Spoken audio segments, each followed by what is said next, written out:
জানিয়ে দিলে ভালোবাসো লা ইউমিনু আহাদুকুম হাত্তা আকুনা আহাব্বা ইলাইহি মিন ওয়ালিদিহি ওয়া ওয়ালাদিহি ওয়ান নাসি আজমাইন। এরে আমার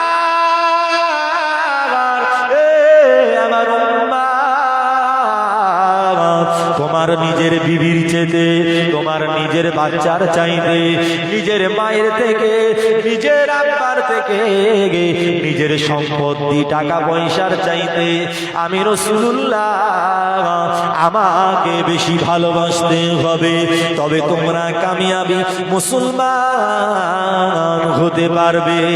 তাহলে না আমরা যদি নবীকে একটু একটু ভালোবাসি তাও ইমানদার নয়, কোন রকম তাও নয়। নবী বলছেন তোমার জীবনের চাইতে, টাকার চাইতে, সম্পদের চাইতে, বিবির চাইতে, মায়ের থেকে, বাপের থেকে, সব থেকে আমি রাসূল আমাকে বেশি ভালোবাসতে হবে। আমাকে যদি বেশি না ভালোবাসো তাহলে তোমরা কামিয়াবি মুসলমান হতে পারবে না।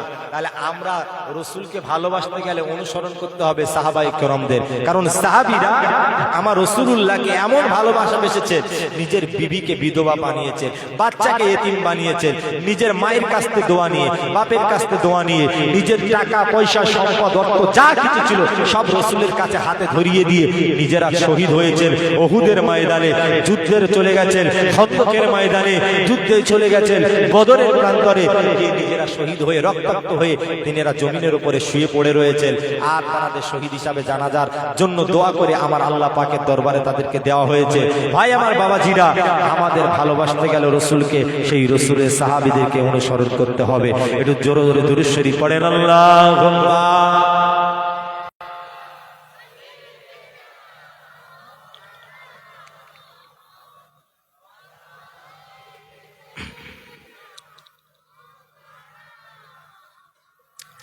ইয়াসিন তোগা তোমার নাম জানি, ইয়াসিন তোগা তোমার নাম জানি,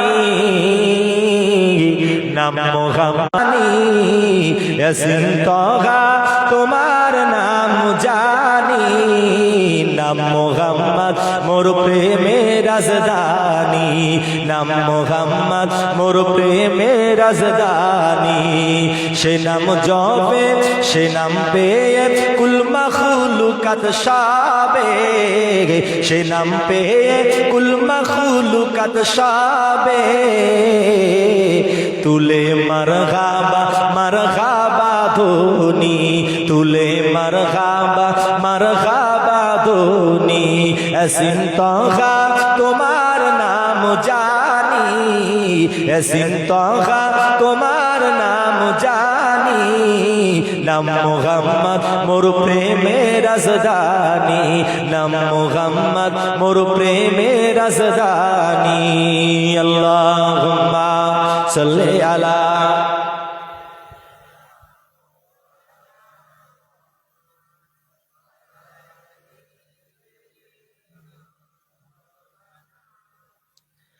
যে নূর জ্বলল রবিউল আউয়ালে, আজীবন উম্মতি গেল যে বলে। সে নূর দেখে অবাক চাঁদ আসমানি, সে নূর দেখে অবাক চাঁদ আসমানি। আমাদের দিলের ভিতরে যে জঘন্য জঘন্য খারাপ কাজ আছে, এই কাজগুলোর কারণে রাসূলুল্লাহর ভালোবাসা আমাদের দিলের ভিতরে ঠাঁই পায় না। আবার একটা গ্লাস, এই যে পানির বোতলটা আছে, এই পানির বোতলে যদি আমি পুরোটা পানি ভরিয়ে রাখি, এর ভিতরে কি হাওয়া থাকবে? থাকবে না। আর যদি পানিটা বের করে দিই তাহলে হাওয়া থাকবে, থাকবে না? তাহলে এইরকম আমাদের দিলটা আছে, এই দিলের ভিতরে এত নোংরা নোংরা জিনিস আছে, এই দিলের ভিতরে কোরআনের বাণী আর পৌঁছাচ্ছে না। এই দিলের ভিতরে কোরআনের বাণী আর পৌঁছাচ্ছে না, সব নোংরা আছে। নোংরা যতক্ষণ না বার করবে কোরআনের বাণী, হাদিসের বাণী, রাসূলের ভালোবাসা, ইশক মহব্বত, এই দিলের ভিতরে আপনার আস্তানা পাবে না, এই দিলের ভিতরে আশক হবে না, ঠাঁই পাবে না, ঠাঁই পাবে না। এই দেখেন, আমি এই কথা বলতে গিয়ে অনেক কিন্তু বোঝাই, একটা উদাহরণ দিয়ে বোঝাই। উদাহরণটা হচ্ছে, শোনেন, আমরা সবাই আমাদের এলাকাতে গোবর পোকা চেনেন আপনারা? গোবর পোকা হ্যাঁ, ওই যে এই মাঠে ঘাটে আজ দেখবেন কালো কালো এই যে গরু পায়খানা করলে দেখবেন গোবর গুলো গোল করে গুলির মতন গোল করে পাল্টিকে যায়, দেখবেন কালো কালো। একদিন দেখা তা গোবর পোকা মৌমাছি জিজ্ঞাসা করছে, ভাই মৌমাছি তুই তোর ডানা আছে আমারও ডানা আছে, তুই উঠতে পারিস আমি উঠতে পারি না কেন? হ্যাঁ, তুই উঠতে পারিস আর আমি উঠতে পারি না কেন? তোর তো ডানা আর আমার ডানা। তো মৌমাছি খানিকক্ষণ চিন্তা ভাবনা করে বলছে, ভাই এটা আমি বলতে পারছি না, তুই কেন উঠতে পারিস? তা গোবর পোকা মৌমাছি অনুরোধ করে বলছে, ভাই তোর কাছে অনুরোধ করলাম, তুই আমার একটু ওড়া শেখাবি, তুই আর একটু ওড়া শেখাবি? তো মৌমাছি বললো, আচ্ছা ঠিক আছে, তুই আমার বাড়ি যাস, আমি তোর ওড়া শেখাবো। তা গোবর পোকা এখন মৌমাছির বাড়ি যাবে। মৌমাছির বাড়ি কোথায়? গাছের ডালে। গাছের ডাল ছাড়া কি বাসা করে? গাছের ডাল, কোনো কোথাও ঘরের চালে একটু আড় কাটে, কোনো জায়গায় কিছু ঝুলে আছে সেখানে বাসা। গোবর পোকা কোন রকম পাল্টিকে মৌমাছি চাকের কাছে পৌঁছেছে। মৌমাছি এসে বলছে, দোস্ত তুই আমার মুখটু কেরাম করছিস কেন? বলে কি কোথাতে খাওয়া নেই, গোবর গন্ধ। কি কোথাতে খাওয়া নেই খাচ্ছে, খালি গোবর গন্ধ।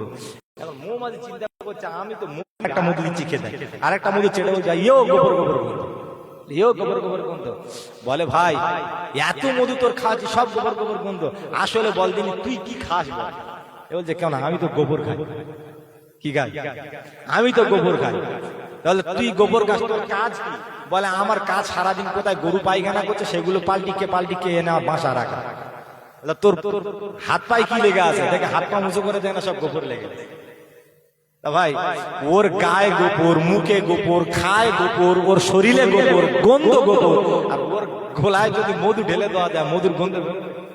হ্যাঁ, তাহলে কেসটা হচ্ছে আমাদের ওই রকম।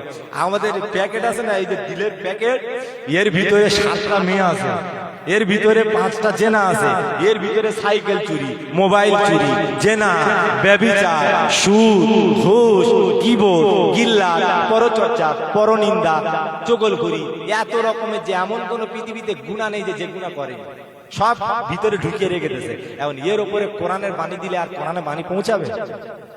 আপনারা বুঝতে অসুবিধা হচ্ছে? পৌঁছাবে না, ও বেরিয়ে আসবে। এই রকম জি আমাদের ভিতরে যা আছে সেগুলো ছেড়ে বার করে দিতে হবে, না দিলে আমাদের দিলে কোরআন হাদিসের জ্ঞান, কোরআন হাদিসের আলোয় আস্থার হবে না, এর ভিতরে ঢুকবেও না, এর ভিতরে ঢুকবে না। এর ভিতরে ঢোকানোর জন্য আমাদের সর্বপ্রথম আনতে হবে আস্তাগফিরুল্লাহ করতে হবে, তওবা করতে হবে, 5 ওয়াক্ত নামাজ করতে হবে, আর মসজিদে গিয়ে আল্লাহর কাছে গোপনে গোপনে দোয়া করতে হবে। এবার আল্লাহ অন্তর জামি কি জামি না? জোরে বলে। আল্লাহ কি বলেছে তোরা জোরে জোরে দোয়া কর? আল্লাহ কি বলেছে? এখন ভাই জোরে জোরে যদি কেউ দোয়া করে, মসজিদের ভিতরে 4-5 জন যে বাইরে লোক ওর দোয়া যদি শুনতে পায়, সর্বনাশ হয়ে যাবে না? যাবে না? হ্যাঁ, বলছে কি করেছে যদি সব আল্লাহর কাছে বলে, সর্বনাশ হবে না? এখন যদি একটা মানুষ দোয়া করছে, রব্বানা যালামনা আনফুসানা, হে রব্বুল আলামিন, আল্লাহ পরশু দিন রাত্রেবেলা কলিমুদ্দিনে সাইকেল চুরি করেছি, ওর মেয়ের সাথে ওই করেছি, তার মোবাইলটা চুরি করেছি, 8 জনের সাথে জেনা করেছি, আল্লাহ পাক রব্বুল আলামিন আমি কতজন আর কি করেছি, এতগুলো করেছি, তুমি আর মাফ করে দাও। এখন ওর পাশে যারা নামাজ পড়বে তারা কি ভাববে? যে বাবা আব্দুল কাদের জিলানী তো। হ্যাঁ, কি ভাববে? যে এর মতো চিটিংবাজ আমরা ভাবতাম আব্দুল কাদের এত ভালো ছেলে, এর মতন আন্তর্জাতিক চিটিংবাজ তো আমাদের গ্রামে আর কেউ নেই। আল্লাহ বলেছে, বান্দা শুনে রেখে দে, মসজিদের ভিতরে যাবি, তুই 2 রাকাত নামাজ পড়বি, জোরে জোরে বলার দরকার নেই, পাশের লোক শুনতে পারলে সমস্যা হয়ে যাবে, তুই শুধু গোপনে গোপনে বল, আল্লাহ আমি ই করেছি, আমি ওই করেছি, আমি তাই করেছি, আমি এই এত কিছু খেয়েছি। আমার আল্লাহ বলে আমি অন্তর যাবি, তুই খাঁটি মনে যদি একবার মনে মনে বলে থাকিস, আমি আল্লাহ তোর সমস্ত জিনিসকে মাফ করে বেগুনা মাসুম বানিয়ে দেব। জোরে বলেন সুবহানাল্লাহ, আরো জোরে বলেন নারী তাকবীর। কিন্তু আমাদের সমাজের মানুষেরা যে যেমন অপরকে ভাবেও তেমন, এটা একটা বাণী আছে বাংলায় প্রবাদ, যে যেমন অপরকে ভাবেও তেমন। এক রাতের বেলায় একটা পুকুরে 2টা ঘাট, 2টো ঘাটের পানি নড়তেছে। ভালো করে শোনেন, রাত তখন বাজে 1টা। কটা বাজে? রাত 1টা বাজে। একজন তাহাজ্জুদের নামাজ পড়বে বলে ওই ঘাটে উজু করতে উঠেছে, বুঝতে পেরেছে? তাহাজ্জুদের নামাজ পড়বে বলে ওই ঘাটে উজু করতেছে, পানি নড়তেছে। আর একজন চুরি করতে এসে ও কাদায় পড়ে গিয়ে পা ধুইছে, বুঝতে পেরেছে? ও কাদায় পড়ে গিয়ে পা ধুতে এসে এই ঘাটকে মনে মনে করছে ওই পাড়া, ও মনে হয় আমার মতন ওই রকম, ও মনে হয় ওই পাড়াটা চুরি করেছে, বুঝতে পেরেছে? ওই এই ঘাট থেকে বলছে ও মালতাল ওই পাড়ায় চুরি করেছে, তাহলে ওই পাড়ার যাওয়া যাবে না, আমি এই পাড়ায় করে বেরিয়ে যাই। আর ওই দিকটা তাহাজ্জুদের জন্য উজু করতে করতে ভাবছে যে তাহলে আমি একা তাহাজ্জুদ পড়ি না, ওই পাড়া সলিমুদ্দিনও তাহাজ্জুদ পড়ে। ওই পাড়াতে সলিমউদ্দিন তাহাজ্জুদ পড়তে উঠেছে, ও উজু করতেছে, কিন্তু কে কি করছে কেউ কে জানে না, বুঝতে পেরেছেন? যে যেমন সে ভাবেই তেমন। ভাই, আমাদের দিলের ভিতরে, যার দিলে যতটা নোংরা আছে আমরা অপরকে সেই রকম নোংরা ভাবি, কিন্তু অ্যাকচুয়ালি সেটাই নয়। সবাই সমান নয়। একজন ব্যক্তি দেখবেন, আমি যতটা পাপি, যতটা খারাপ, যতটা যা জানি, অপরজন একজন সেরকম আইলে যেন মনে হবে আমার মতো, ও তো ই করে তাই করে, ওই কি আর এরা মনে হবে। কিন্তু আমার আল্লাহ পাক বলেছে তুমি যেমন অপরকে তেমন ভাবো না। রাসূল বলেছে তোমার জিনিসকে গোপন রাখো, অপরের জিনিসকে প্রকাশ করো না। ওর গোপন খবর তুমি জানো না, তোমার গোপন খবরও ও জানে না, ও জানে না। ভাইরা আমার মুসলমানেরা, ওরে নবীর উম্মাহ, ও নবীর উম্মতিরা, শুনে রেখে দাও বাবা, আমার আল্লাহ পাক আল্লাহ জানায়, এরে আমার উম্মারে, আমার বান্দারা, শুনে রেখে দাও, আমি আল্লাহ জানিয়ে দিলাম, আমি তোমাদের কাছে এমন একটা নবী পাঠিয়েছি যে নবী তোমাদের দুঃখে কাঁদে, তোমাদের খুশিতেও হাসে। আমাদের দুঃখে কাঁদে, আমাদের সুখেও হাসে। আবার পৃথিবীতে এমন কোন ব্যক্তি আছে যে আমাদের দুঃখে কাঁদে আর আমাদের সুখে হাসে? বরঞ্চ আমরা দুঃখ, আমাদের কোনো ক্ষতি হয়ে গেলে পাশের বাড়ির মানুষ তৃপ্তি নেয়, মজা নেয়। হ্যাঁ, মালটা অনেকদিন পর সবে ধরা পড়েছে, এরম বলে এতদিন ই করছিল, এইবারও হয়েছে। পাশের বাড়ি একজন সরকারের চাকরি পাক, আর একজনের মনে হিংসা জাগবে না? একজন ভালো পপুলার জায়গায় দাঁড়ায়, আর একজনের মনে হিংসা আসবেই। পৃথিবীতে কেউ কারোর ভালো চায় না। আমার আল্লাহ জানায়, এ আমার বান্দারা, এ আমার বান্দিরা, শুনে রেখে দাও বাবা, আমি আল্লাহ জানিয়ে দিলাম, লাকাদ জাআকুম রাসূলুম মিন আনফুসিকুম আজিজুন আলাইহি মা আনিতুম হারিসুন আলাইকুম বিল মুমিনিনা রাউফুর রহিম। এরে আমার বান্দা, আমি আল্লাহ তোমাদের কাছে এমন একটা নবী পাঠালাম যে তোমাদের দুঃখে সমবেদনা, যে তোমাদের দুঃখে কাঁদে, যে তোমাদের সুখে তো হাসে। আবার আমাদের ঘরের বিবিরা পর্যন্ত আমাদের দুঃখে দুঃখিত হতে চায় না, আমাদের সুখ পেলেও অতটা সুখী হতে চায় না, কিন্তু মুখেতে আদর যত্ন অনেক ভালো দেখায়। তার একটা প্রমাণ দেখবে, আমাদের নবী আমাদের কাছে সবচাইতে পপুলার, পৃথিবীতে কোনো মানুষ আমাদের কাছ থেকে পপুলার নয়। আমাদের নবী আমাদের যতটা ভালোবাসে, সে মেয়ে হোক আর পুরুষের হোক, পৃথিবীর কোনো মানুষ এত ভালোবাসা কাউকে দেখাতে পারে নি। তার মানে আমি উদাহরণ আপনাদের কাছে দিচ্ছি, দেখেন আমার রাসূলুল্লাহ ইন্তেকালের সময়ও নাফসি নাফসি করে কেঁদেছেন। আজরাইলকে বলেছেন আমার উম্মতের জান কবজের সময় আস্তে করে জান কবজ করবে। জিবরিলকে বলেছেন আমার উম্মতকে যখন জান্নাতে নিয়ে যাওয়া হবে তুমি আমার সাথে একটু হেল্প করবে, যাতে আমার উম্মতগুলো জান্নাতে নিয়ে যেতে পারি। আমার নবী জন্ম নেওয়ার সাথে সাথে সিজদায় পড়ে আমাদের জন্য কেঁদেছেন। 63 বছর জিন্দেগিতে আমাদের জন্য কেঁদেছেন। আবার আর আমাদের ঘরের বিবিরা, আমাদের ঘরের ভাইয়েরা, আমাদের ঘরের বোনেরা, যাদেরকে আমরা ক্লোজ ভাবি, আত্মীয় ভাবি, খুব নিকটতম ভাবি, আমরা মরে গেলে 3 দিন এত কান্না কাঁদবে, 4 দিনের মাথায় একদম পুরো ঘর বাড়ি পরিষ্কার পরিচ্ছন্ন করে 4-5টা ডেগ এনে বিরিয়ানি করে নিদেন খাওয়া খেয়ে সব কান্না ভুলে গিয়ে আবার ফুর্তি আনন্দ শুরু না, আবার শুরু না। জি, আমাদের স্ত্রীরা বলে, নতুন নতুন বিয়ে হওয়ার পরে ছেলে আর মেয়ের বিয়ে হয়েছে, মেয়েটা স্বামীর কাছে গিয়ে বলছে হ্যাঁ গো তুমি আমার জান, তুমি ছাড়া পৃথিবীতে আমার আর কেউ নেই। স্বামীও বলছে দেখো তুমি ছাড়া আমারও কেউ নেই। এইরকম দুইজনের বলা বলি হয়ে গেল। এবার 3 দিনের মাথায় স্বামী আমার কোথায় গেল, কোলাঘাটে বাজার করতে, বাইকে অ্যাক্সিডেন্ট হয়ে ঠ্যাংটা খাড়া হয়ে গেছে, বুঝতে পেরেছেন? এখন 2টা ঠ্যাং ডাক্তার বলেছে হাঁটুতে কেটে বাদ দিতে হবে। ও এখন কিসে বসে থাকবে? চেয়ারে বসে থাকবে, হুইল চেয়ারে বসে থাকবে, ওই হুইল চেয়ার থেকে পেশাব পায়খানা করবে। 3 দিনের মাথায় এখন স্বামীর কাছে এসে স্ত্রী বিরাট কান্না কাচ্ছে, মাঝে মাঝে ধরে ধরে পায়খানা নিয়ে বসে দিচ্ছে। গোসল করিয়ে সপ্তাহখানেক পর বউটা মার কাছে ফোন করে কান্না শুরু করে দেবে, মা কি করে বেদিলে সর্বনাশ হয়ে গেল, আমার এখানে হবে না, তুমি অন্য জায়গায় বেঁধে বলবে না? হ্যাঁ, কিন্তু প্রথমে কি বলেছিল? হ্যাঁ গো তুমি আমার জান, তুমি আমার প্রাণ, তুমি ছাড়া আমার কেউ নেই। আবার পৃথিবীতে কেউ কারোর আপন নয়। ভালো করে শোনে, একটা মেয়ে স্বামীর সাথে এক নাগাড়ে 40 থেকে 50 বছর সংসার করেছে। স্বামী মরে যাওয়ার সময় ওই স্ত্রীর নামে 7 বিঘে জায়গা লিখে দিয়ে গেছে। ছেলেদের জন্য 8টা 10টা ঘর বাড়ি করেছে, বড় বড় লরি আর বড় বড় গাড়ি রেখে দিয়ে গেছে। বা স্ত্রীর গোটা গয়না গুলি ভর্তি করে রেখে দিয়ে গেছে। আর স্বামী যেই মরে গেছে, স্ত্রী খালি চুরি নিয়ে আসছে, কেন মারছে আর ভেঙে দিচ্ছে। আমার কি হয়ে গেল গো, মাথার কাপড় পায়ে চলে যাচ্ছে, পাশার কাপড় মাথায় উঠছে, পাশার কাপড় পাশায় চলে যাচ্ছে, কোনো ঠিক ঠিকানা কিছু নেই। এমন কান্না কাচ্ছে, এ মাথা থেকে সে মাথা গড়িয়ে যায়, ও মাথা থেকে সে মাথা গড়িয়ে যায়। লোক ঠেকিয়ে পারে না, কেন এত কান্না কাচ্ছি রে, আমার স্বামী আমার ছেড়ে চলে গেছে, আর আমার পৃথিবীতে কেউ নাই। তা বলে স্বামীর জানাজা হবে কখন? বলে কালকে সকাল 10টার সময়। বলতে আজকে সারা রাত কি হবে? বলে স্বামী ওইখানটা শোয়ানো আছে, ওনার লাশ ওখানে শোয়ানো আছে। এখন সবাই মিলে বলছে তুমি তো 40 বছর তোমার স্বামীর সাথে ছিলে, শুয়েছিলে, ঘুমিয়েছিলে, এত কষ্ট করেছো, তা আজকে একটা কাজ করি, এত সারা রাত আর কেউ জাগবে না, ওই ঘরে তোমার স্বামী শোয়ানো, তো তুমি তোমার স্বামীর পাশে আজকে রাতটা শো, আজকে রাতটা শো, কালকে সকালে জানাজা আছে, আজকে রাতটা তোমার স্বামীর পাশে থাকো, কালকে সকালে জানাজা আছে, জানাজা হয়ে যাবে। এখন তুমি যদি না থাকো, দেখো তোমার এত কাছের ব্যক্তি, আমরা তো সবাই ঘুমাবো, আমাদের তো ঘুম পাচ্ছে, কালকে সকালে জানাজা আছে, খানা টানা হবে, রান্না বান্না করতে হবে, তা তুমি তোমার স্বামীর কাছে থাকবে? সর্বনাশ, মাথা খারাপ। যা 40 বছর থেকেছে আজকে মাথা খারাপ। ওখানে থাক, ওই মোমবাতিটা জেলে দেবো আর ওই ধূপটা জেলে দাও, আর আমি ওই সাওয়ালকার ওখানে গিয়ে পালে শুয়ে পড়ছি, আমি ওইখানটাকে শুয়ে পড়ছি, ওটা ওখানে থাক। বুঝতে পেরেছে? সে স্ত্রী হোক আর স্বামী হোক, যেই হোক, জি মনে রেখে দেয়, কেউ কখনো কারোর জন্য সব সময়ের জন্য পাশে থাকবে না।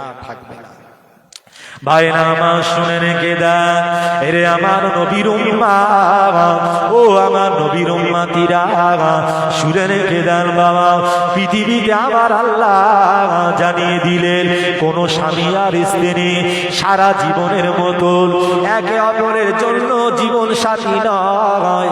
যদি জীবন সাথী হতে হয়, দুইজন যদি 5 ওয়াক্ত নামাজ আদায় করে, 5 ওয়াক্ত ইবাদতে মশগুল হয়, যদি দুইজনে ইবাদতের সঙ্গে থাকে, মরণের পর যদি আল্লাহ তাদের উপরে রাজি হয়, আল্লাহ যদি তাদের উপরে খুশি হয়, আমার আল্লাহ পাক আল্লাহ তাদের দুনিয়াটা জান্নাত আর পরকালের কিয়ামতটাও জান্নাত বানায়। এরে আমার সাবিরা রে, শুনে রেখে দে, আমার সাবিরা জেনে রেখে দাও বাবা, পৃথিবীতে কেউ কারোর আপন নয়, শুধু একমাত্র আমি নবী জানিয়ে দিলাম, লা ইউমিনু আহাদুকুম হাত্তা আকুনা আহাব্বা ইলাইহি মিন ওয়ালিদিহি ওয়া ওয়ালাদিহি ওয়ান নাসি আজমাইন। হে আমার সাহাবীরা, একমাত্র আমি রাসূলুল্লাহ, আমাকে তোমরা তোমাদের জীবনের চাইতে বেশি ভালোবাসো না, বেশি ভালোবাসতে পারলে তোমরা কামিয়াবি মুসলমান হতে পারবে না। তুমি মরে গেছো, 3 দিনের মাথায় বিবি ভুলে যাবে, তোমার মা হয়তো সারা জীবন একটু একটু কষ্ট পাবে, কিন্তু কিয়ামতের দিনে তোমার মার সাথে তোমার দেখা হবে কি তার কোনো ঠিকই নেই, ঠিক নেই। কিন্তু আমি নবী তোর জন্য জান্নাতে যাব না, কিয়ামতের দিনে 500 বছর সিজদায় পড়ে কাঁদবো, আল্লাহ আমার ওই সলিমুদ্দিন উম্মতকে তুমি জান্নাতে দাও। জোরে বলেন সুবহানাল্লাহ। কেউ কাঁদবে? কেউ কাঁদবে? কেউ কাঁদবে না। এই দেখেন না, আপনার 2টা সন্তান আপনি জন্ম দিয়ে রেখে দিয়ে যাচ্ছে, দুইজনের জন্য যা জায়গা জমি আছে সবকিছু রেখে দিয়ে চলে গেছে, আপনি মরে যাওয়ার 10 বছর পর ওই 2 ভাই মারামারি করে মাথা ফাটাফাটি করবে না? অতএব ছোটবেলায় একটা ভাই আর একটা ভাইয়ের গালেতে খাবার নিয়ে খাইয়েছিল, খাওয়ায়নি? একজন আরেকজনের কোলে পিঠে করে মানুষ করেছে।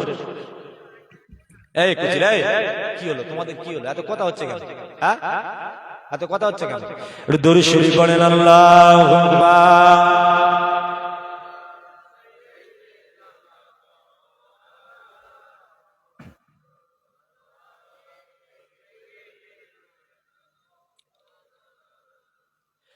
খুশবু খুশবু মিঠা মিঠা নূর নবীজির নাম, মদিনা ফুলের বাগান, মদিনা ফুলের বাগান।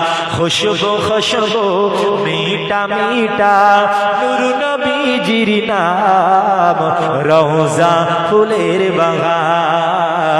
রওজা ফুলের বাগান খুশবু খুশবু মিঠা মিঠা নূর নবীজির নাম রওজা ফুলের বাগান রওজা ফুলের বাগান মদিনা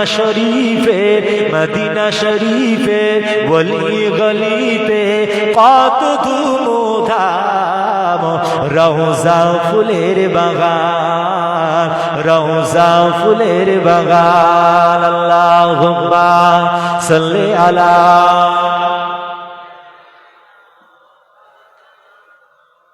ওয়ালা আলি সাইয়্যিদিনা।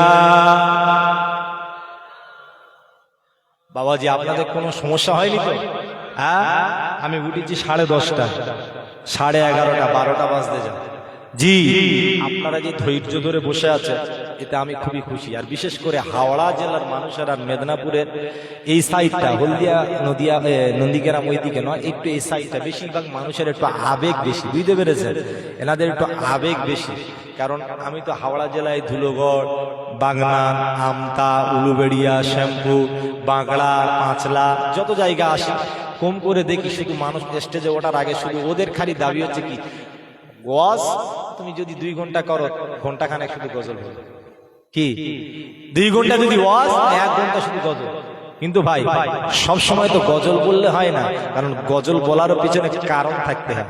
আর মানুষ দেখেন, যখন যে মানুষের যে আবেগটা আসে, যেটা খেতে চায় তাকে সেটা খাওয়াতে হয়, না খাওয়ালে দেখেন মানুষ যখন এই আবেগবশত, আজকে এই আপনাদের গ্রামের নামটা কি, নগরিয়া, এই নগরিয়া গ্রামের মানুষেরা আজকের এই বাৎসরিক একটা জলসা দেয়। এই জলসাটা আপনারা নিয়মিত দেন বলে আজকে ছেলেদের একটা আবেগ আছে।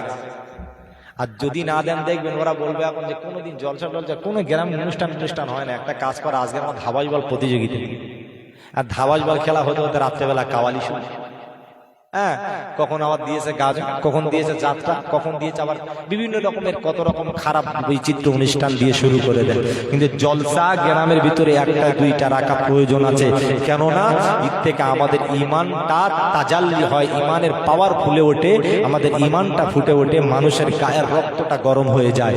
জি, ইসলামিক কালচার, ইসলামিক প্রোগ্রাম যদি এলাকাতে না থাকে, আমাদের আপনার পরের জেনারেশন তারা ইসলামিক কোনো জ্ঞানী কাজ কিছু করতে চাইবে না।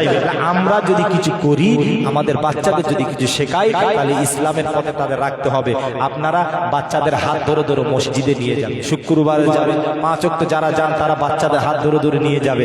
বাচ্চাদের বেশি বেশি করে পাঞ্জাবি আর টুপি পরানো অভ্যাস করবে।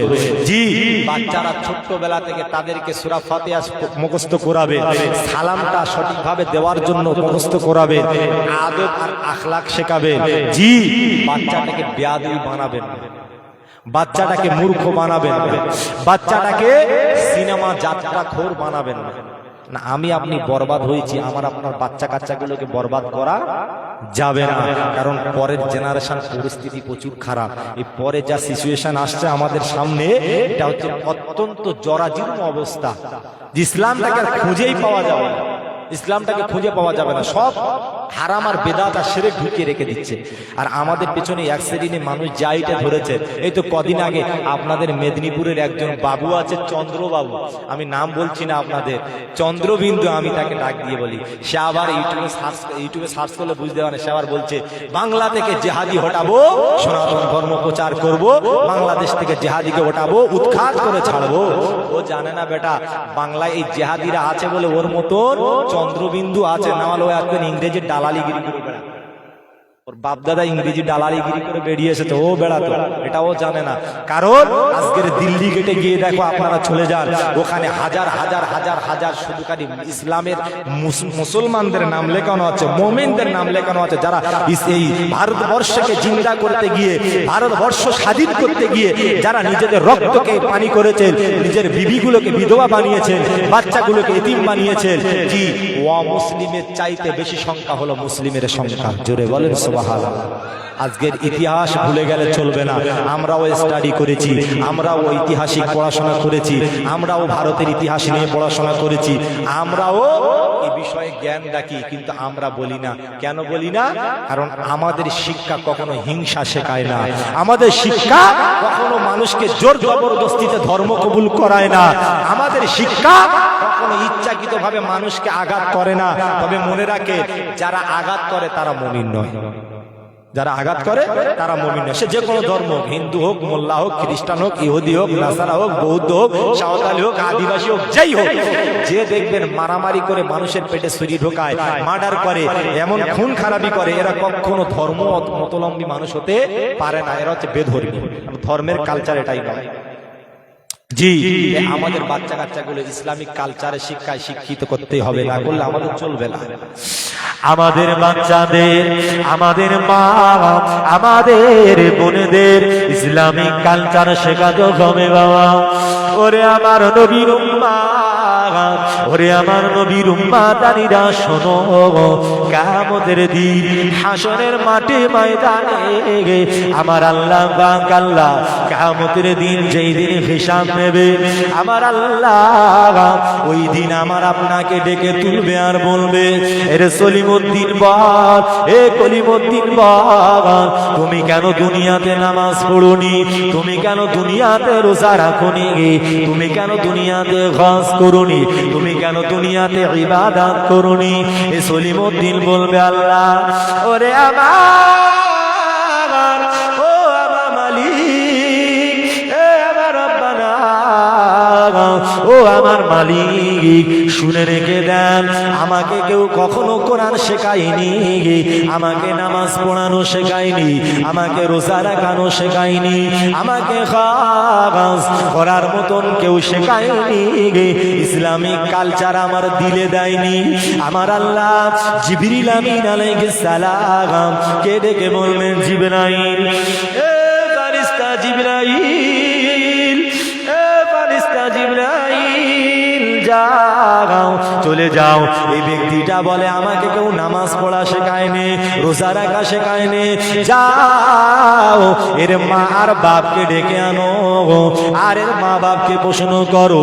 আমার আপনার ছেলে মেয়েকে যখন এই প্রশ্ন করা হবে, আমার আপনার ছেলে মেয়েরা আল্লাহর কাছে যখন বলে দেবে, আমার আল্লাহ পাক আমাদেরকে হাজির করাবেন, আর আমাদের প্রশ্ন করবে, ওরে আব্দুল্লাহ, ওরে আব্দুল জব্বার, বলো বলো তোমার ছেলেকে কেন আরবি পড়া শেখাওনি?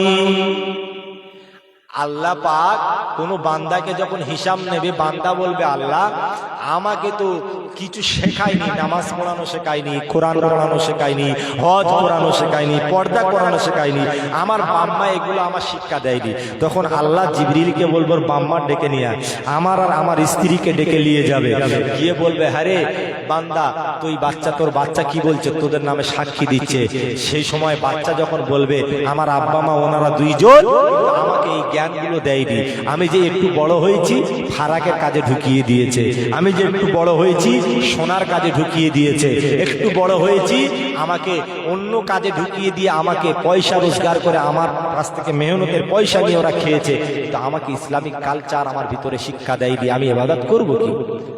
আল্লাহ বলবে, দাও ওই ছেলেটা যা যা কাজ করেছে, গুনার কাজ করেছে, সমস্ত গুনার কাজটাকে ওর বাম্মার নামায় আমলে চাপিয়ে দিয়ে এই বাম্মাকে জাহান্নামায় পাঠাও, ও বাম্মাকে জাহান্নামায় পাঠাও। আমার বাবাজি ভাইরা মুসলমান, শুনে রেখে দেন, আমাদের জান্নাতে যেতে গেলে, আমাদের ভালো কাজ করতে গেলে, আমাদের আল্লাহর সামনে দাঁড়াতে গেলে সর্বপ্রথম হবে আমাদের ছেলেগুলোকে উচ্চ শিক্ষায় শিক্ষিত করতে হবে। আপনাকে হাফেজ করার কথা বলা হয়নি, বলা হয়েছে তলাবুল ইলমি ফরিদাতান আলা কুল্লি মুসলিমিন ওয়াল মুসলিমা, দ্বীন শিক্ষা অর্জন করা প্রত্যেকটা মুমিনের উপর হলো কম্পালসারি ডিউটি, ফরজে আইন করতেই হবে। তবে একেবারে হাফেজ, মাওলানা, মুফতি, কারি, মুহাদ্দিস নয়।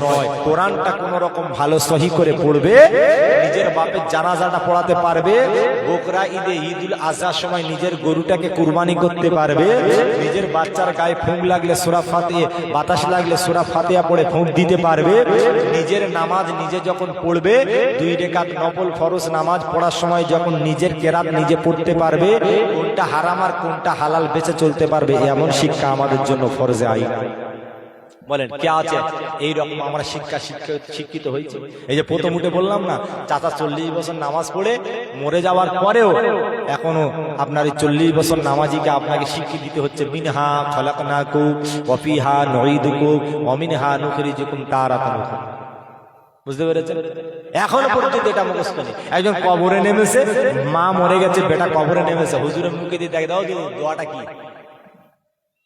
কি বলে শোয়াবো, কি বলে তো মা বলে শিখিয়ে তুই শোয়া, তোর মা কি বলে শিখিয়ে তো সেগুলো তুই শোয়া। বিসমিল্লাহ ওয়া আলা মিল্লাতি রাসূলিল্লাহ বা ওয়া ফি সাবিলিল্লাহ এইটা বলতে পারবি না? কি শিক্ষায় আমরা শিক্ষিত হয়েছি? একজনা বিসমিল্লাহ পর্যন্ত ঠিক করে বলতে পারে না। দেখেন আমার একটা কাকার বিয়ে হবে, বুঝতে পেরেছেন? আমার একটা কাকার বিয়ে হবে, কালকের বিয়ে আজকের মাগরিবের সময় আমার ফোন করে ডেকেছে যে ভাইপো একটু আমার বাড়িতে আসো। আমি গেছি, বলছে ভাইপো একটা বিরাট একটা সমস্যায় পড়েছি। কি সমস্যা? না আমার কলেমাটা পড়িয়ে দিতে হবে। কলেমাটা তুমি জানো না? বলে না, লা ইলাহা ইল্লাল্লাহু মুহাম্মাদুর রাসূলুল্লাহ। এইটুকা খানিকক্ষণ পড়লো, পড়ার পর বলছে না হচ্ছে না, লিখে দাও। ফের লিখে দেওয়া হলো, খানিকক্ষণ পড়লো, বলছে না হচ্ছে না, ফোনে রেকর্ডিং করে দাও। ফোনে রেকর্ডিং করে দেওয়া হলো, ফের বলছে না হচ্ছে না। এই করে সারা রাত কেটিয়ে দিল। কালকের বিয়ের সময় বেলা 12টার দিকে গিয়ে বিয়ের সময় গিয়ে আটকে গেল, তবু মুখস্থ হয়ে গেল লা ইলাহা ইল্লাল্লাহু মুহাম্মাদুর রাসূলুল্লাহ। তাহলে জাতি মরণের সময় কলমা পড়বে না হিন্দি গান বলবে? হ্যাঁ, এ জাতি কলমা পড়তে পারবে? যে জীবন্ত অবস্থায় একবার কলেমা শরীফ মুখস্থ করতে পারে না, ও মরে যাওয়ার সময় কলেমা পড়বে। আর ও মরে যাওয়ার পরে ও 14 গোষ্ঠী এসে মাদ্রাসা মসজিদের সমস্ত হুজুরদের ডেকে, বাচ্চাগুলো এতিম বাচ্চাদের ডেকে 4-5টা কোরআন খতম করে এমন পড়াশোনা হচ্ছে যেন মনে হচ্ছে এর 1-2 নম্বর 3 নম্বর জান্নাত না, মনে হয় সবচেয়ে ট্যাগ রঙ্কেলে মানে টপ র্যাঙ্কেলে জান্নাতে দেয় বলে লেগেছে।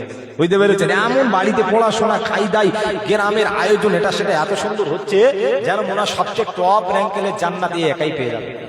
কিন্তু নিজের জীবনে বেঁচে থাকাকালীন একবার বিসমিল্লাহটা মুখস্থ করলো না, আউযু বিল্লাহটা পড়তে পারলো না, কালেমাটা মুখস্থ করতে পারলো না, কি পড়বে? আমাদের সমাজে কি উন্নতিটা হবে? এই খালি হুজুরদের এনে সবকিছু করলে হয়ে যাবে? আমাদের কাজ হুজুরেই করে দেবে? আমাদের কিছু করতে হবে না ব্যক্তিগতভাবে? আমাদের তো করতে হবে, আমাদের তো কিছু করতেই হবে, না করলে চলবে না। বাবাজিরা আমার শুনে রেখে দেন, জেনে রেখে দেন, আমাদের কোনো চেষ্টা নাই, আমাদের কোনো ধৈর্য নাই বাবা, আমাদের কোনো ইচ্ছা নাই। আজকের যদি মোদী সরকার বলে দেয়, এরে দুনিয়ার মানুষ, ভারতবর্ষের মানুষেরা শুনে রেখে দাও, জেনে রেখে দাও, আজকের আধার কার্ডে তোমার একটা জিনিস লিঙ্ক করতে হবে। বলে কি লিঙ্ক করতে হবে? তোমার আধার কার্ডে তোমার জায়গার খতিয়ানার দাগ নাম্বার লিঙ্ক করতে হবে। আমাদের সারা গ্রাম এলাকার মানুষেরা 3 দিনের ভিতরে যে কোনো হলেও চেষ্টা দাগ নাম্বার, খতিয়ান নাম্বার আধার কার্ডে লিঙ্ক করবে। করবে না? আপনারা মনে বুঝতে পারেন, আধার কার্ড যখন হয় তখন মোবাইল নাম্বার লিঙ্ক ছিল না, ছিল। আর যেই বলেছে মোবাইল নাম্বার লিঙ্ক করতে হবে, ও বাবা বোম্বেতে ঘরে আসছে মোবাইল নাম্বার লিঙ্ক করতে হবে, এইরকম হয়নি? বলে আধার কার্ডে, বুঝতে পেরেছেন? আধার কার্ডে একজনের নাম আছে সানোয়ার, আধার কার্ডে নাম আছে জানোয়ার, বুঝতে পেরেছে? ও কি করেছে, ওই নামটা সংশোধন করতে গিয়ে 1 মাস দীর্ঘদিন হেঁটেছে, 1 মাস দীর্ঘদিন হেঁটেছে। আমি ওকে জিজ্ঞাসা যদি করি, ভাই তোমার নাম সানোয়ার, নাম এসেছে জানোয়ার, তুমি এই জানোয়ার নামটা সংশোধন করে সানোয়ার রাখতে যাবে, তুমি 1 মাস সংশোধন করতে এত সময় দিচ্ছ, এত চেষ্টা করছো কেন? ও বলছে, ভাই যদি আধার কার্ডের নাম সংশোধন না করি তাহলে আমার জায়গা নিয়ে অসুবিধা হবে, আমার ছেলেপুলের ভবিষ্যৎ অসুবিধা হবে, আমি এই দুনিয়াতে যতদিন থাকবো আমার অনেক প্রবলেম হবে, আর এনআরসি হওয়ার সম্ভাবনা হচ্ছে যদি আমার নাম উল্টো পাল্টা থাকে তাহলে আমাকে বাংলাদেশি বলে ঘোষণা করে। এই চিন্তা আমরা করিনি? এই চিন্তা করিস তো? এখন আমি ওই চাষাকে জিজ্ঞাসা করি, চাষা তুমি ভারতবর্ষে বাঁচবে কতদিন? বলে বাবা আমার বয়স হয়ে গেছে 45 দিন, আর কবে বাঁচবো? আর হয়তো 10-15টা বছর বাঁচবো। চাষা তুমি 10টা থেকে 15টা বছর বাঁচবে বলে তোমার এই জানোয়ার নামটাকে সানোয়ার করতে গিয়ে 1 মাস সময় কাটিয়ে দিচ্ছ, আর তোমার এই যে 10 থেকে 15 বছর বাঁচার আশায় জানোয়ার নাম সানোয়ার করতে 1 মাস সময় দিচ্ছ, আর তুমি যেখানে সারা লাইফ টাইম কাটাবে সেই জায়গায় যাওয়ার জন্য তোমার নিজের চরিত্র জানোয়ার থেকে একটু মানুষে আনা যায় না? নিজের জানোয়ার চরিত্র থেকে একটু মানুষের চরিত্র আনা যায় না ওই সংসদে? না, ও মরে গেলে আমার বেটা 4টে খতম দেবে, আমার মেয়েদের কোরআন পড়া শিখিয়ে রেখে দিয়েছি, প্রতি রমজান মাসে খতম দেবে, আমি জান্নাতে চলে যাবো। নাকি আমার মেয়েরা পড়বে, আমি জান্নাতে চলে যাব। জি, মনে রাখবেন কেউ কাউকে জান্নাতে দিতে পারে না, তবে রাসূল বলেছেন ইন্নামাল সাদাকাতুন জারিয়া, সাদগাতুল জারিয়া কিছু আছে, সাদগায়ে জারিয়ার কারণে কবরে কিছু সওয়াব যায়, তবে বলা যাচ্ছে না তুমি যে টাটকা কি মানুষ ছিলে আর তুমি মরণের পরে জান্নাতে যাবে, এই আশা করাটা খুব অসম্ভব।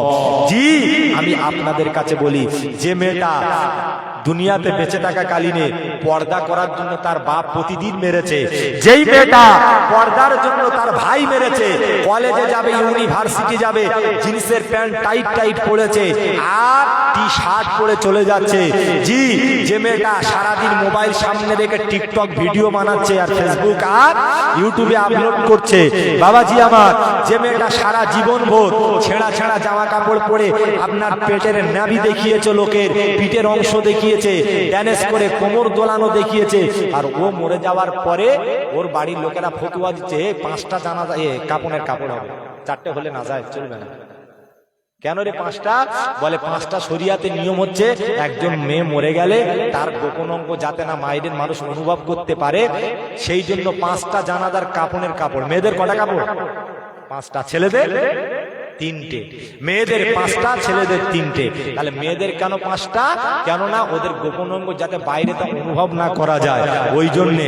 আরে চাচা, ও যে বেঁচে ছিল ও এক টিকটক ভিডিও করে গেছে, ও যে বেঁচে ছিল গোলায় ভালো করে ওড়না দেয়নি, ও যে বেঁচে ছিল সারাদিন মুখে মেকআপ করতো, ও যে বেঁচে ছিল কোমর দুলিয়ে ড্যান্স করে লোকের দেখিয়েছে, ও নিজে থেকে কোনোদিন পর্দাশীল হয়নি, আর ও মরে গেছে, তুমি ওর 5টা কাপড়ের কাপড় দিয়ে পর্দাশীল করে কবরে পাঠাচ্ছ। আপনাদের কি বলে মনে হয়? খারাপ বলেছি? হ্যাঁ, আবার যে সারা জীবন মদ ব্যবসা করেছে, যে সারা জীবন মদের সাথে জড়িত, রাত্রে ঘরে ঢোকে বউকে মা বলে, দিনের বেলা ঘরে ঢোকে বউকে ভাবি বলে, যে সারা দিন নিজের বেটা কোনটা সেটা চিনতে পারে না, টলটলে হয়ে থাকে, সুদের টাকায় বাড়িয়ে কোটি টাকা উপার্জন করেছে, ও মরে যাওয়ার সময় ফুরফুরা শরীফে মেজলা হুজুর পীর কেবলার নাতিকে এনে জানাজা পড়ানো হচ্ছে, জান্নাতে যাবে। হ্যাঁ, ইমাম সাহেবের পাত্তা নেই, তাকে খোঁজ নেয় না, ফুরফুরাতে হুজুর এসে সেই জানাজা পড়াবে। ও যে কত বড় সুদ করছিল এটা তুমি জানো? রাসূল বলেছে আল্লাহ পাক বলেছেন ফাইল্লাম তাফআলু ফাআদানু বিহারমিন মিনাল্লাহি ওয়া রাসূলিহি, যে সুদ খেলো কিয়ামতের দিনে, সুদ যদি না ছাড়লো কিয়ামতের দিনে আমি আল্লাহ এবং আমার রাসূলের সাথে যুদ্ধের ঘোষণা করতে হবে। ও যুদ্ধ করবে, আমি ঘোষণা করে দেবো, যুদ্ধ করে তবে জান্নাতে যেতে হবে। আমরা কি আল্লাহর সাথে যুদ্ধ করতে পারবো না? তাহলে ও যে সুদকে মরে যাচ্ছে, ওর জন্য ফুরফুরাতে হুজুর জানাজা পড়াবে, আর ও টিকটক করে ভিডিও করেছে, ওর জন্য 5টা কাপড়ে কাপড় দেওয়া হচ্ছে, তাহলে দুনিয়াতে ওর নিজের চেষ্টা নিজে কবে করবে? আমরা শুধু ওদের করে জান্নাতে পাঠাবো। আরে আমার সোনা মানিকেরা, ও নহরিয়ার মুসলমান, শুনে রেখে দেন বাবা, পৃথিবীতে কোনো মানুষ কেউ কাউকে জান্নাতে পাঠাতে পারে না, তবে আমার আল্লাহ জানিয়েছে, কেউ যদি মরে যায়, আমার রাসূলুল্লাহ জানায়, মা যদি মরে যায়, আব্বা যদি মরে যায়, ওর কনিষ্ঠ বেটা যদি কবরে দাঁড়িয়ে আব্বার আখিরি মোনাজাত আব্বা জানের জন্য চোখের পানি ফেলে, মায়ের জন্য চোখের পানি ফেলে কাঁদে, আমার আল্লাহ বলে আমি আল্লাহ ওর চোখের পানি মাটিতে পড়ার আগে ওর মাকে জান্নাতীর বাসীর ঘোষণা করে দিই। আরে আমার বান্দারে, শুনে রেখে দে, তবে কোন মাকে দি, কোন বাপকে দিই, যে বাপের ঈমান আছে, যে মার ঈমান আছে, যে মা পর্দাশী, যে বাপ নামাজি, ঈমানদার থাকাকালীনে কিছু কিছু গুনাহ করেছে, ওর জন্য কবরে আযাব হচ্ছিল, আমি আল্লাহ ওর বেটার দোয়াতে ওর মার বাপের কবর জান্নাতি বানাইছি। জোরে বল। কিন্তু বাপ মা সারা জীবন সুদ ঘুষকে একাকার করে গেছে, ঈমান আমল কিছু নেই। আর বাপ মরে যাওয়ার পরে ওই বাপের কবরের পাশে বেটা যদি দাঁড়িয়ে দাঁড়িয়ে চোখের পানির জায়গা রক্ত বেরিয়ে চলে আসে, ওই বাপ জীবনে জান্নাতে যাবে। কারণ রাসূলুল্লাহর হাদিস, 1 টাকা যদি কেউ সুদ খায় ওর মার সাথে জেনা করবে। একটা স্বামী আর একটা স্ত্রী, স্বামী আর স্ত্রী রাত্রেবেলা সহবাস মেলামেশা করলে যেটা আনন্দ তৃপ্তিটা হয়, বা যে যা কিছু করলে যা কিছু হয়, রাসূলুল্লাহ বলেছে। আর ফতুয়া আমিনিয়া বসিরাটে আল্লামা রুহুল আমিন হুজুর লিখেছেন, কেউ যদি 1 টাকা সুদ খায় ইচ্ছাকৃত ভাবে, ওই 1 টাকা সুদ খাওয়ার কারণে ওই ছেলেটা ওর নিজের মার সাথে শরিয়াতে ভাষায় 36 বার ব্যভিচার জেনা করেছে। কিয়ামতের দিনে আল্লাহ পাক যখন আমলনামা দেখে বলে, এই সলিমুল দিনে উঠে আল্লাহ পাক হাজির, এই তুই তো মার সাথে 36 বার জেনা করেছিস। ও তো আমার আল্লাহ, আল্লাহ আপনাকে সাক্ষী রেখে বলছি, আল্লাহ পাক আপনাকে সাক্ষী রেখে বলছি, আল্লাহর কসম আল্লাহ, আল্লাহর কসম আল্লাহ, আমি জীবনে আমার সাথে এই কাজ করি। আর মাথা খারাপ, তৈরি তো লেখা আছে, এই তো লেখা আছে 36 বার তো মার সাথে জেনা করেছি। ও হক চুকিয়ে যাবে, কি ব্যাপার, আমার মার সাথে আমি 36 বার জেনা করেছি, কখন করলাম? আমি মার সাথে এরকম জেনা করা তো দূরের কথা, আমি জীবনে ভাবিও নি। ফারিস্তারা বলে, মালিক ওর ব্যাকগ্রাউন্ডে লেখা আছে 36 বার জেনা করার কারণ ও সুদের টাকা খেয়েছিল, সুদ খেয়েছিল, এই জন্য ওর মায়ের সাথে জেনা ব্যভিচারের গুনাহ লেখা হয়েছে।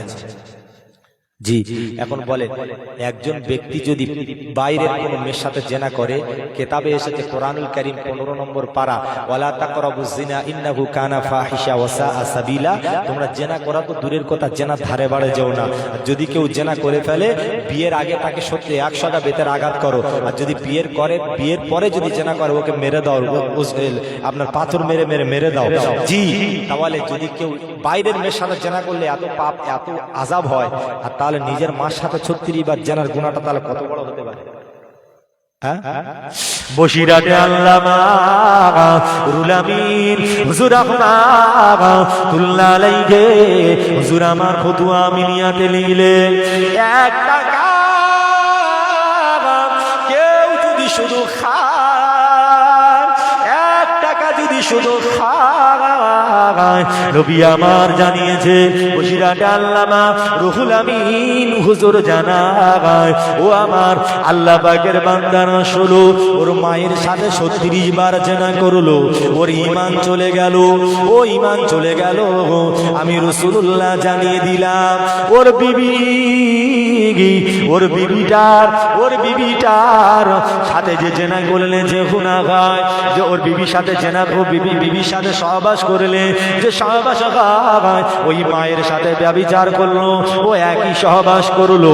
বসিরাটে আল্লামা রুহুল আমিন বলল, ওর ঈমান থাকলো না, ঈমান সঙ্গে সঙ্গে চলে যায়।